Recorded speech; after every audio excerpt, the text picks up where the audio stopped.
Hello everyone, this is Refresh and I'm here to bring you a pack opening and deck build for a sealed deck for War of the Spark.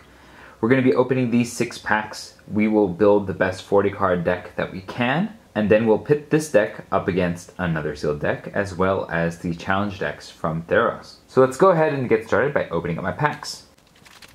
Pack number 1, we get a Blind Blast, a Battlefield Promotion, a Crush Descent, New Horizons, Tidebearer Giant, Ob-Nixilis' Cruelty, Jaya's Greeting, Totally Lost, Centaur Nurturer, Iron Bully, Cyclops Electromancer, Angrath's Rampage, Kazmita Enigmatic Mentor, Silent Submersible for the rare, Mountain, and a Wizard token. For pack 2, we start with a Teos Light Shield, Spellkeeper Weird, Steady Aim, Charity Extractor, Burning Prophet, Ob-Nixilis' Cruelty, Jaya's Greeting, Totally Lost, Centaur Nurturer, Iron Bully, Dreadhorde Twins, Lazatop Plating, Jiangyanggu Wildcrafter, Narset's Reversal, a Swamp and a Wall token. Pack 3 offers us a Battlefield Promotion, Sky Theater Strix, Blind Blast, Loxodon Sergeant, Snare Spinner, Tidebearer Giant, Arlen's Wolf, Wall of Runes, Divine Arrow, Prismite, Merfolk Skydiver, Gleaming Overseer, Nahiri Storm of Stone, Dreadhorde Arcanist, Island and a Zombie token. Pack number 4 gets us a Rising Populace, Stealth Mission, Goblin Assault Team, Vivian's Grizzly, Duskmantle Operative, Thundering Ceratok, Spellgorger Weird, Topple the Statue, Herald of the Dreadhorde, Bleeding Edge, Bond of Revival, Arlen Voice of the Pack, Massacre Girl, Trusted Pegasus, Shiny, Plains and a Wall token. Pack 5 starts with an Honor the God Pharaoh, Rising Populace, No Escape, Grim Initiate, Lazatop Behemoth, Kaya's Ghost Form, Return to Nature, New Horizons, Band Together, Gateway Plaza, Merfolk Skydiver, Elite Guard Mage, Nahiri Storm of Stone, Feather the Redeemed, Plains, and a Zombie token. Our last pack has a Rising Populace, Stealth Mission, Goblin Assault Team, Pouncing Lynx, Forced Landing, Soren's Thirst, Trusted Pegasus, Band Together, Spellgorger Weird, Eternal Skylord, Huatley's Raptor, Pledge of Unity, Ral Storm's Conduit as our rare, Widespread Brutality as a shiny rare, Plains and a Zombie Army token. Step number 1, we're going to go color by color and see how each color shakes out. Remember, we also have 10 color pairs, although we don't have all 10 of the pairs here that we can look at as well, and some colorless items as well, starting with white. Trusted Pegasus can be okay if I have something that I want to get flown in. Pouncing Lynx is a decent aggressive card. Rising Populace can be good if we have a deck that we're going to see a lot of creatures or planeswalkers dying in. We have multiples of those, multiple Trusted Pegasus. Top of the Statue I think is mostly a sideboard card against artifacts. Another Rising Populace. Divine Arrow is a okay removal spell, not the best, but not the worst. Loxodon Sergeant is not the most amazing creature. Could work in an aggressive deck, maybe. Battlefield Promotion is an okay combat trick. Teos Light Shield is a very defensive card. And that's it. So, I don't really love white. I think there are some potential synergies with the Rising Populace in particular, as well as the Trusted Pegasus in the right aggressive deck, but by itself, this is not the most exciting color. With blue, we have an Eternal Skylord, which I think is a very good threat. Stealth Mission can be okay if you have something that you really need to get in, but I think this use is somewhat limited. No Escape is a counterspell, and it's okay because it does deal with your opponent's threats, but you have to leave your mana up, so it's a bit more reactive, and you'd want a reactive deck in order to use it. With the Stealth Mission, Wall of Ruins, I don't think this is a very good card. Sky Theater Strix kind of works in the Spells Matter deck, but I think that's the only place I'd play it. Narcissus Reversal is a rare, but it is just a copy of the opponent's spell, and they have to have a good spell to copy. So I think this only comes in from the sideboard when my opponent has a really good instant or sorcery to copy. Lazotep Plating is a good defensive card. It protects your creature and yourself, and then can create a zombie. So I like this card quite a bit. Totally Lost is very expensive and probably a little bit on the too slow side, but I think that there may be a case where you might want one of them. Spellkeeper Weird goes pretty well in the instant or sorcery deck, if that is the deck that we are playing. If it's not, then it still can get back removal, so this is not the worst card in the world. The Silent Submersible has no evasion for a low power and relatively low toughness vehicle, and it does let you draw cards if you do combat damage, but I don't think that's quite good enough to get playing, and so this is probably not going to see any play. Kasmina is pretty good. She can create up to 2 creatures and makes it harder to target your creatures and lets you loot all at the same time, so I think that she is a good reason to play blue. There's another Totally Lost. And then we have a Crush Descent, which is a kind of expensive counterspell. It costs 4 mana. It does let you amass 2, so there is some potential to get extra body out of this, but I don't know if it's necessarily going to be worth it. So blue isn't in the greatest place. It does have some okay creatures, but for the most part I think that there's not enough impact here. Now just to look at white, white would also get us into white-green and give us access to Huatli's Raptor and Pledge of Unity. Now these are both pretty good, powerful cards in some sense. I think the Pledge of Unity might be the weaker of the two, but I don't know that that's enough. We'll see how the color pairs go. White and blue would get us access to an Elite Guard Mage, which is actually a pretty good card. It draws a card and then gains you 3 life, and it's a flying creature that can either block or get in on the attacks. Then if we go white-red, we get Feather the Redeemed, which she's a pretty good body for 3 mana. And then 2 Nahiris, which give your creatures first strike and reduce your equip abilities. Not that that matters because we don't have any equip cards. And can possibly destroy tapped creatures as well. So there's a compelling reason here in these 3 cards to consider going red-white. Let's take a look at black. Sorin's Thirst is removal. It's kind of expensive and hard to cast, but it is a kind of removal. I think it's okay. Massacre Girl is a board wipe, very strong. Bond of Revival would probably work amazingly with Massacre Girl, because it gets your girl back and then she can do some damage. So normally I don't know how much I like this card, but in this particular case, in black, it seems pretty decent. Bleeding Edge, again, more removal, and it lets you get a creature, so it could be a 2-for-1, and that's a pretty good deal. I like it better than Sorin's Thirst for sure. Herald of the Dread Horde is pretty resilient. Even if you lose the 3-2, you get a 2-2, or you pump up the zombie that you have, so I like that as well. Duskmantle Operative is a body that if you need a 2-drop, you'll play it, and otherwise you won't. Tidebearer Giant does replace itself, so that's not the worst thing in the world. It is expensive, but I do like that it replaces itself. Obnixilus's Cruelty is premium removal. I like it a lot. Charity Extractor, I don't think will get played unless you're playing a very defensive deck. Another Obnixilus's Cruelty, and another Tidebearer Giant. So I think black is almost certainly going to get played here, because we have a bomb that is a board wipe that doesn't wipe itself out. We have multiple removal spells. We have a way to get that bomb back, and I think that's enough. I mean, we have some expensive spells here, and if we can get enough lower cost spells, then this might be exactly what we want. In black and blue, if we play these two colors, we also have the Gleaming Overseer, which I think is a pretty decent card. It gives your zombie tokens hexproof and menace, so when you get the zombie token going, it can get hard to deal with, and I like that a lot. Let's take a look at red.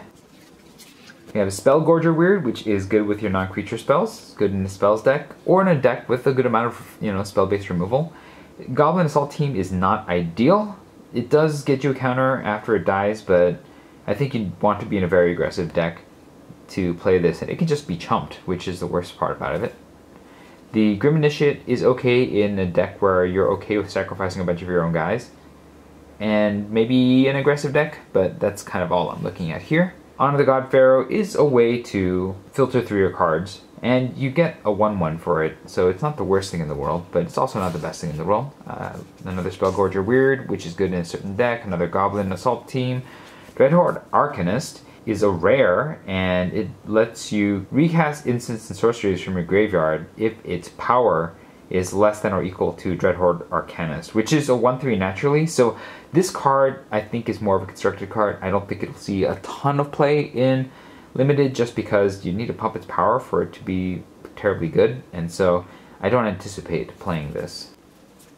Blind Blast does 1 damage to a creature and they can't block.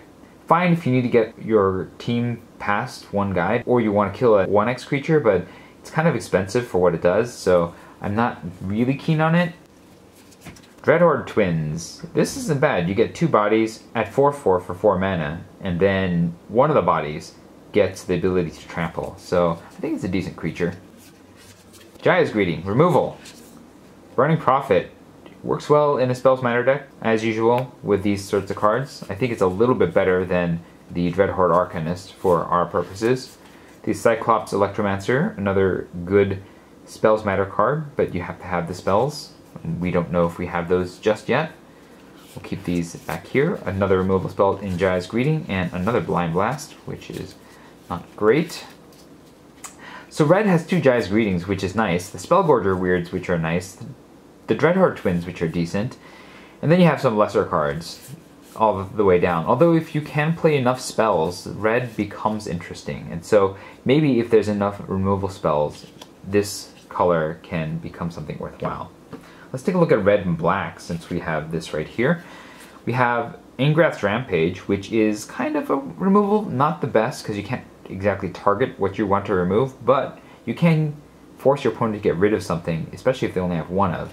Widespread Brutality is very interesting because what it does is you get to amass 2, and then the thing that you amass, especially if you amassed more before, deals damage equal to its power to everything that isn't also another zombie army, basically, which can be quite powerful. It is a board wipe and is a very good reason to consider playing red and black, or at least red with a splash of black. Finally, let's take a look at green. Alright, what do we have here? We have Band Together, which is removal. It's kind of expensive, but it is removal. This is entirely a sideboard card. There's another Band Together. This is Fixing and Ramp, which can be okay in the right deck, but maybe it won't be. Return to Nature is a sideboard card. Arlen, Voice of the Pack, is a pretty good planeswalker because it lets you create a bunch of 3/3s, which is not bad. You can make up to 3 over time as long as Arlen doesn't get removed, and so I think that's a pretty good value and a very good reason to play green. Thundering Ceratok is an okay body, but not the most exciting creature. Vivian's Grizzly is also just an okay body, not the most exciting creature. You might be able to, in the late game, start getting creatures or planeswalkers out of your deck instead of drawing nothing, so that's kind of good, but it's also not exciting. Arlen's Wolf is okay in an aggressive green deck, I guess, but it's not the best thing in the world either. Snare Spinner is a decent defensive creature, against flyers in particular. Jiangyangu is pretty good ramp. I think that's what he mostly does, but he also sets up the proliferate thing by putting +1/+1 counters on creatures. And so there's a bit of reason to want to play him, but he is not a compelling reason to be played. We have a Centaur Nurturer, which is ramp and fixing. It's not bad. I know we have 2 of them. Probably not as good as Jongyanggu. And then we have a Steady Aim, which I think is again a sideboard card, like Forced Landing. And then we have another New Horizons. I think green is okay. We have some decent cards at the top, but this is not the most exciting color here. And then if we play green and blue, we'll get a pair of Merfolk Skydivers, which are pretty good. They really work well with the Proliferate theme. But it doesn't seem like we really got there in terms of Proliferate enablers, and so these would really be the linchpins of the deck. And I don't like a deck to be forced to be on a linchpin here. Now, that does give us the reason to use Iron Bullies and such, but again, I think that our options are much better in other color pairs. Also, if we play red and blue, we'd also get Rowstorm's Conduit, which is a pretty strong card, but you do really have to go hard in on the Spells Matter theme. And I think we have to play black. And so I think we're going to be playing black and something else. So let's go ahead and take out everything that's not going to be happening. Now there is an argument to playing red and white because of this, and black. Green and blue are probably not going to get played, and I think I'm just not going to be playing blue, so red and blue are out, white and blue are out because I don't think I'm playing white. I think Pledge of Unity and want these Raptors out because, again, I'm not playing white, except if white is being played with red. So let's go ahead and take a look at this red-white deck and see if it's any good, but probably going to be coming back and building a different deck instead.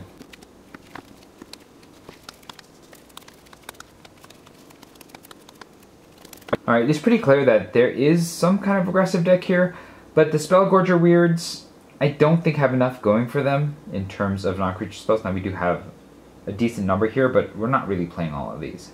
So this is not quite the synergy we're looking for, and Feather even only has a couple cards that work with her. So this is not the deck that we're looking for. Let's go ahead and boot the white. We're going to hold on to Nahiri because she's still playable because she's hybrid mana. And we'll go ahead and look at the red-black deck, which I think is where the cards suggest that this deck go.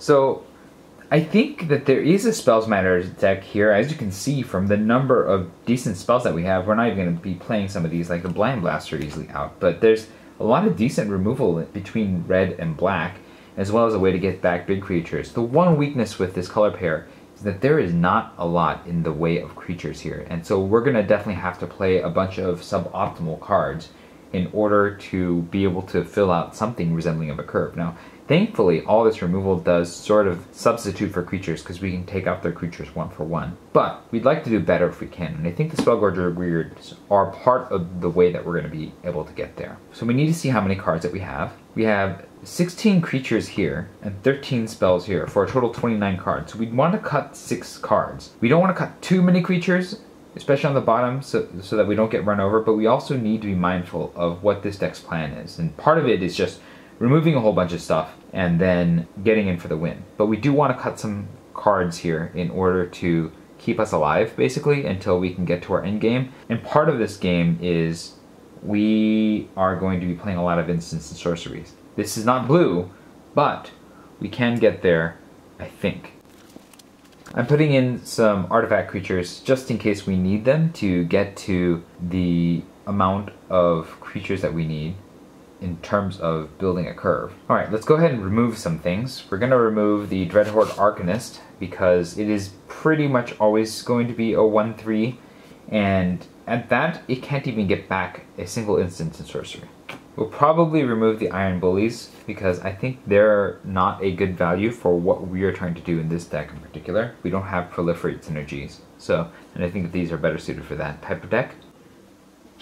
We might also want to consider splashing blue for the Gleaming Overseer. I don't know that it's good enough, but it's something to consider if we really end up short. So we're going to get rid of the Kai's Ghost form because I don't know how many creatures we have that we really want to risk putting this on and then it dies. So we'll get rid of this, especially with the Bond of Revival. I think the Goblin Assault team might be a little too much. I like the other cards at the 4-drop slot just because they have a lot of resilience, but the Assault team doesn't really add too much. I think it's, for us, going to be a 4/1 defensive creature that can easily get sniped, and so I think we're going to take this out. And it's true, if we get Nahiri down, then she will make it able to attack, but I don't want to rely on that. So we have 12 spells here, all of which are instants and sorceries except for Nahiri, which I think makes Cyclops Electromancer, the Burning Prophet, the Spellgorger Weirds, all worth keeping. Massacre Girl obviously stays as well. We have a little bit of an Amass sub-theme as well, because of the Widespread Brutality, the Bleeding Edge, Honor the God Pharaoh, Grim Initiate, Dreadhorde Twins, Herald of the Dreadhorde, and so there is a reason to hold on to some of these Amass spells as well. I think we just get rid of all the Goblin Assault teams. Now we have 14 creatures to 12 spells, so we need to make 3 more cuts. I think we can cut Sorin's Thirst. I don't think we want every single removal spell, and this is probably the worst of them. I think Bond of Revival is good, primarily so that we can get back our Tidebearer Giant or Massacre Girl, or maybe even the Cyclops Electromancer in the late game to blow up a creature and be a threat. I think the Prismite might just be too low impact, so we'll cut that. Then one more card. Because Grim Initiate has First Strike, there is actually a reason to keep it, because what it does is, if you do 3 damage to an X4 creature with Jaya's Greeting, or 2, for example, with the Bleeding Edge, then the First Strike will actually cause the Grim Initiate to beat it in battle. And so, there is a reason to keep that guy. Plus, the fact that it amasses after it dies does play well with our amassing theme. I think what we get rid of in the end is the Lazotep Behemoth. It doesn't do a lot. It means that we're playing very low creature count in this deck, and so it does mean that we're going to have to be careful. That's why we're going to keep the Charity Extractor, because it can block for quite some time. And the hope is that between all the removal and then all of these creatures here that are of higher impact, we can eventually get there on the Spellgorger Weirds from using the removal to kill my opponent's creatures and growing them, or the Cyclops Electromancer to get a 2-for-1 after I've used all this removal. Or we can just go big and fat with the zombie token, and then maybe even get some board wipes with the Widespread Brutality or the Massacre Girl. And then towards the late game, if these have already died, and we can then bring them back with the Bond of Revival for either another board wipe or just another big body that draws us another card. We're going to keep the Honor of the God Pharaoh again because we are in this sort of Spells Matter deck, and in the late game, it actually lets us filter through our cards a bit faster. So this is the deck. Let's count some mana symbols here and figure out what kind of lands that we need. There are 14 black symbols, 16 red symbols. So I think if we go 9 mountains and 8 swamps, that'll get us there. Here are 8 swamps and 9 mountains. We're not going to be using the Gateway Plaza, so we'll sleeve this up and see how it goes. Let me know what your thoughts were about this deck build, and if you would build a different deck, let me know so that I can learn from your wisdom. If you enjoyed this video, hit the like button. If you'd like to see more such videos, hit subscribe. This was Refresh. Thanks for watching, and I will see you next time.